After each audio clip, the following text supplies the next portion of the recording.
Have you ever noticed something different about the Washington Wizards this offseason? For years, this franchise has been all about rebuilding, collecting draft picks, developing young players, lose games, and improve lottery odds. But after trading for Anthony Davis, acquiring Trae Young, and now adding Deandre Ayton for almost nothing, it's becoming clear.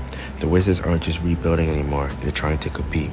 Let's talk about why this Deandre Ayton trade is much bigger than people realize. When the trade first happened, a lot of NBA fans laughed. The Wizards gave up Jaden Hardy and 2 future second-round picks to bring in Deandre Ayton. On paper, it didn't look like a blockbuster, but that's exactly why this trade is so smart. Washington didn't sacrifice any young core players. They didn't give up a first-round pick. They added a former number 1 overall pick who's still in his late 20s, coming off a season where he averaged 12.5 points, 8 rebounds, and shot incredibly efficient 67% from the field. Whether Ayton becomes a long-term piece or not, the Wizards bought low on a talented player with little risk. That's exactly the move smart front offices make. Now, I know some of you thinking, isn't DeAndre Ayton inconsistent? Yes, the artist's career, effort, and motor have been questioned. He's been criticized for disappearing in games and not always playing with the intensity fans expect from someone with this talent. But here's the difference. Washington doesn't need Ayton to be a superstar. They already have Anthony Davis anchoring the defense. Alex Sarr is still developing into the future of the front court. Ayton doesn't have to carry the franchise anymore. Instead, he can focus on doing what he does best: finish around the rim, rebound, and protect the paint, and provide quality minutes whenever Davis needs rest or misses time. That's a much better role for him than asking him to be the face of the team. And this move says just as much about general manager Will Dawkins as it does about Ayton.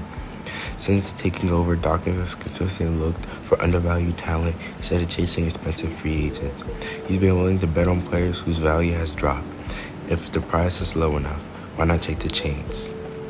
That's what makes this trade so important. It's not really about Ayton, it's about the message. Wizards fans have watched the organization brace losing, and now they're trying to rebuild a winning culture. Young players like AJ DeBounce and Alex Sarr aren't going to develop in a vacuum. Learning from veterans like Anthony Davis, playing alongside elite playmaker like Trae Young, and competing for meaningful games, that's how franchises grow. Winning habits matter, culture matters, and the front office seems to understand that. And there's still risk. Ayton has to prove he can stay engaged, and Anthony Davis has dealt with injuries throughout his career. But this roster still has questions that need to be answered. The difference is the Wizards finally have depth.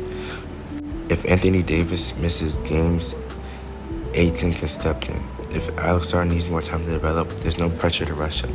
The front court suddenly has options instead of a glaring weakness. That's something Washington simply hasn't had in years. The Wizards are no longer making moves just to survive another rebuilding season. They're making moves to win basketball games. But for the first time in a long time, this franchise is acting like it expects to compete instead of simply hoping the lottery saves them. So what do you think? Is DeAndre Ayton the missing piece of the Wizards front court? Or is it just another low-risk gamble? Now let's get into the offseason. Is the Wizards offseason mainly done? Or is it looking for new pieces? It seems pretty balanced, and now that Summer League is starting soon, we can finally get some basketball entertainment we've been missing. Here's what could be left for this team: a 15th roster spot. Some rumored candidates are players like Westbrook and Gainvest. Other possible fits is Anthony Gilligan or Gershon Yabusele, Brandon Williams, or Bruce Brown. Not really options I want to add. Now there's the non-player mid-level exception or a third two-way spot. And is D'Angelo Russell staying or go? We need assurance at point guard, and he could be an option.